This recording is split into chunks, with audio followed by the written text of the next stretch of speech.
Hello and welcome to another update video about LINK. So the LINK chart continues to be also in this correction. It's a slow weekend for cryptos, even though today we see quite a friendly environment, but nothing major, nothing too significant, at least not among the coins that I've looked at today already.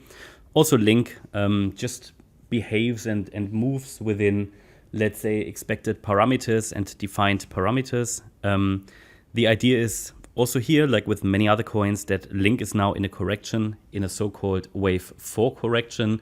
Just made a Matic video. Matic is in a very similar situation. Many coins are. This wave 4, I mentioned it to you a couple of weeks ago, was supposed to be a little bit longer. So it was supposed to take a little longer, maybe 2 weeks, 3 weeks, maybe even 4 weeks. Yeah, they can take longer than you think, especially if we compare the current correction. Yeah, can you see that time-wise with what LINK did in July, August, and even early September? So took several weeks for it to complete, actually nearly a couple of months, right? So, or 1.5 months. So we're far away from that at the moment. But yeah, the expectations are that we are in a fairly similar correction. This was a so-called sharp correction. It looks really like a zigzag correction. The rule, or no, it's not a rule, the guideline of alternation in Elliott wave suggests that if the wave 2 is a sharp correction, the wave 4 could be a so-called flat correction. What is a flat correction? A flat correction is rather a sideways correction, could turn into a triangle, or a flat correction, which could result in an overshooting B wave. It just looks generally more like a sideways correction than a real price decline and drop, which it did. And that's what we possibly even see here. I mean, it's not coming down very aggressively, is it? But it also doesn't really have a clear direction, so it's got a lack of direction. I mean, all of that suggests we are in some kind of a sideways correction.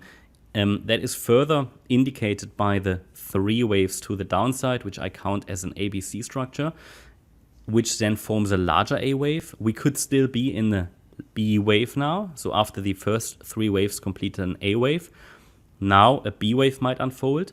I have added a resistance area, retracement area in one of the previous videos, which is between $15.73 and $18.30. Doesn't mean we necessarily have to get there, but it just suggests that that is the area where normally, if we are really in a flat correction, that's where we would expect a B wave to land, in that area. So we've got Fib levels at 1573, 1614, 1661, and 1830. And as long as we stay within these parameters, I would still watch for a C wave later.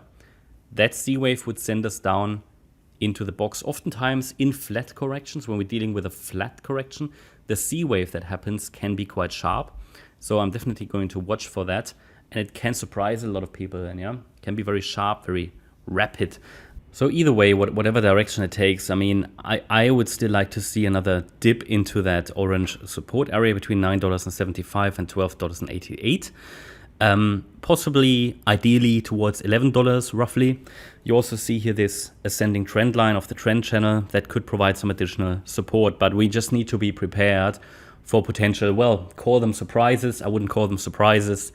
Don't let yourself get surprised by the market. I just mean like an overshooting B wave. Now, as we are following the Elliott wave patterns, we know that an overshooting B wave is fairly likely. You can't predict it, but you need to be prepared for it. That's my update about LINK. I hope you liked the update. If you did, please hit the like button, leave a comment and subscribe. And if you really like the content, then please check out the channel membership. Thanks a lot for watching. Bye-bye.